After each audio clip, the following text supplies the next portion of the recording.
That's true. There's no point in running. Might as well go up to them and say hi, right?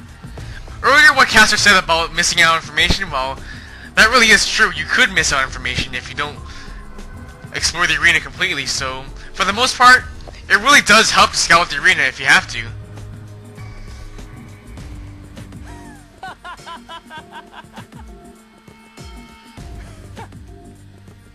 Now you're just being harsh.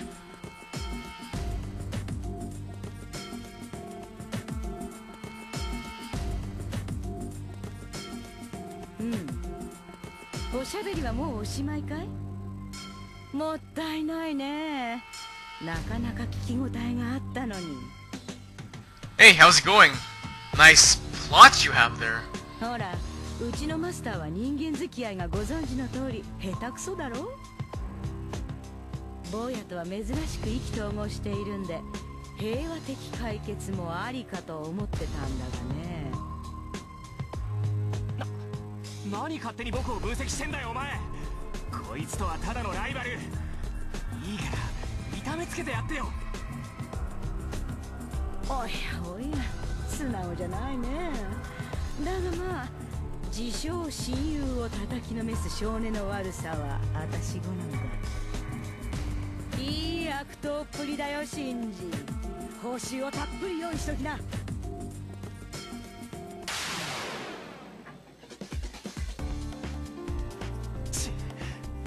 もう気づかれたのかよ。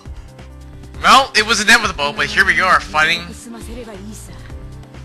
Shinji in the arena. Do you remember what Father Kotimini was saying earlier about fighting your enemy master, or fighting the opponent outside the elimination battle? Well, in this case, we're pretty much forced to fend off against Shinji here, so what you have to do is you just have to survive for 3 turns. What I'm going to do here is I'm going to guard break, because, well, she sometimes does this. But it doesn't really matter as long as you survive. I mean, she's got 3,000 HP, that's a lot. Ow, that hurts. I might need to use an item here, honestly. Don't feel ashamed to use an item because, really, your role here is to pretty much survive. Actually, I'm going to use an item here. The way items work is, well, as the tutorial pretty much over-explains, you press the square button and you choose the item you want to use. Unfortunately, minuscule. I'll take the minuscule, I guess. Unfortunately, you can only use one item and one ability on one turn, or on one of the turns only, so yeah. Ow. Please don't. Fortunately, it's used prior to the start of that turn, so yeah. Oh, this might be close. You know what, let me just guard here, honestly. Really? She guarded for the first 3 turns? That's kind of surprising. Well, nonetheless, if I live, then it's good. Please don't crit me. Alright. 3 turns and boom, battle's over.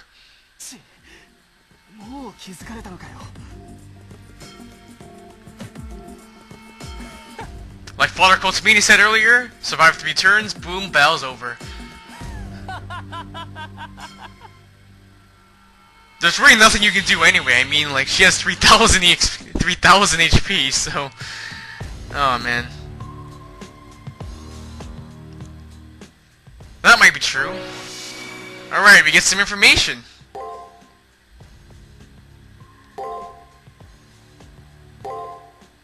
In terms of information, it's really important because you'll notice how one of the lights, or one of the 4 lights in the upper right corner there, lit up.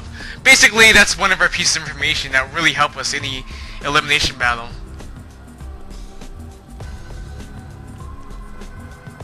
What nose? Your nose is so small. I mean, like, a ton of anime characters have tiny nose. I like how the game only gives you one option, which is pretty much, I guess you're right, so...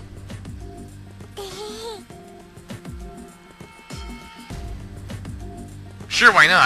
I wouldn't mind rubbing your ears.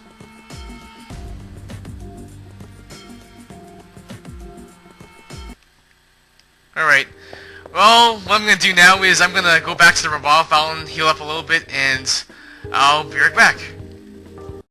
Alright, I'm back and ready to go. One thing I forgot to mention to you guys is that, well, if you defeat an enemy, well, wow, there's a revive fountain here. I totally forgot about that. Well, doesn't matter anyway. I'm already full health. Well, it's unfortunate that there's a revolve fountain here, but it's never better to be. It's never. Well, how does that quote go again? I totally lost my train of thought. How did that quote go again? Honestly, better safe than sorry. There it is. Okay. Anyways, we have a new enemy here.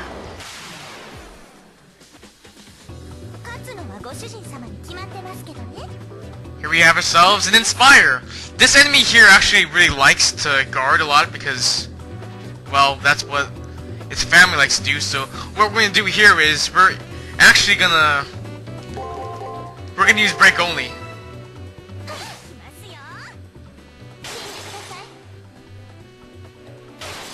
There are multiple cases where this enemy will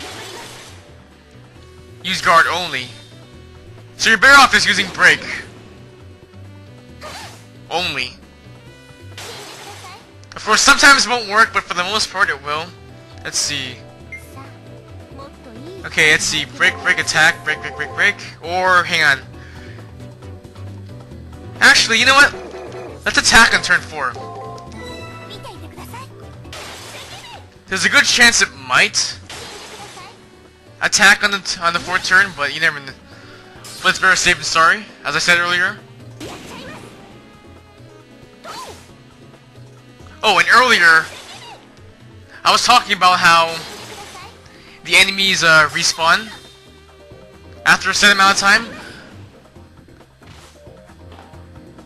Basically, what that means is you have a chance to grind as much as you want.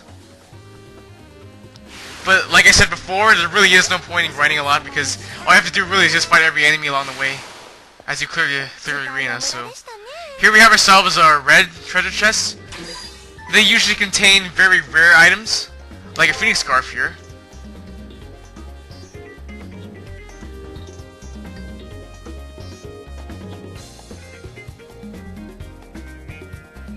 And as you can see here, we have our very first code cast in the game, which is heal.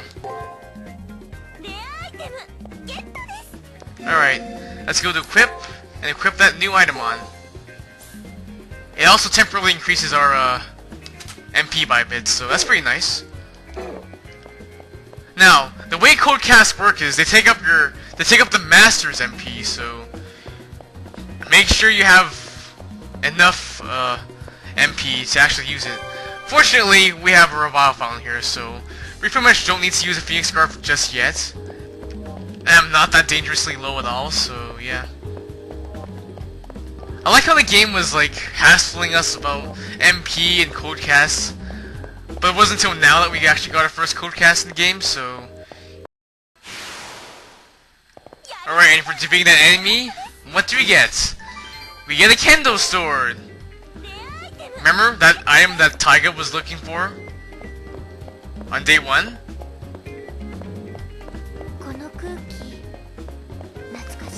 Well, it's pretty simple. Once we see Taiga, we're pretty much gonna give the item here, so.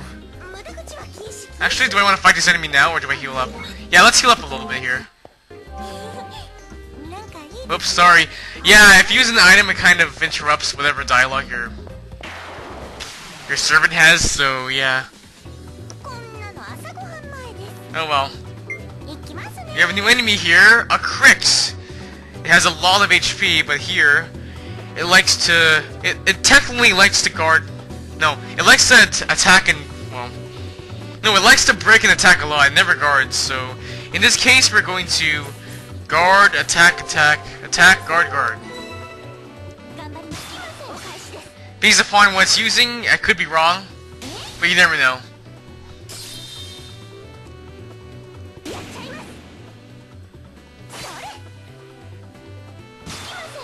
Wow, 0 damage from guarding?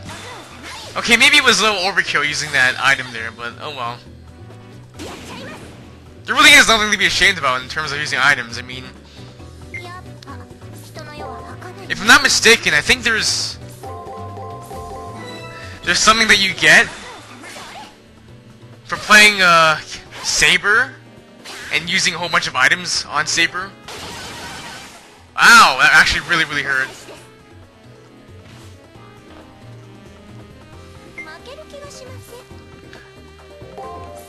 I don't think there's really anything that you get for using a whole bunch of items on Caster, but for the most part, it really does not hurt to use items. Okay. So far we're ruling the battlefield. If we can somehow get...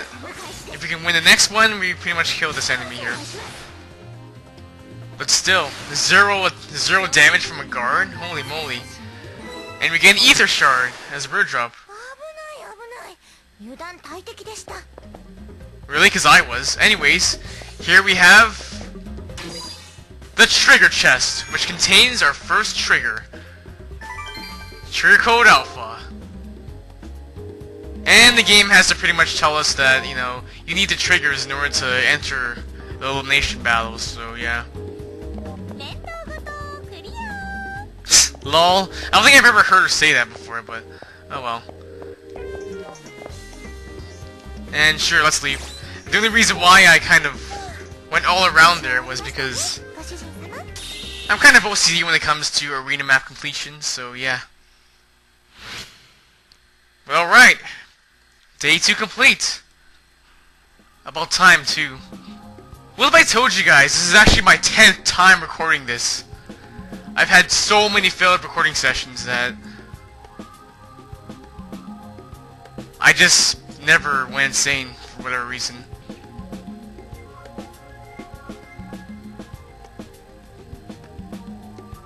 Yeah, that's pretty much how it goes in the Fate series. Once that servant's true name is revealed, it's pretty much over for them, so yeah. And the thing that the game does a lot is that, well, after looking at the reports, you're pretty much going to be taken to the Matrix to look at any new information, so yeah.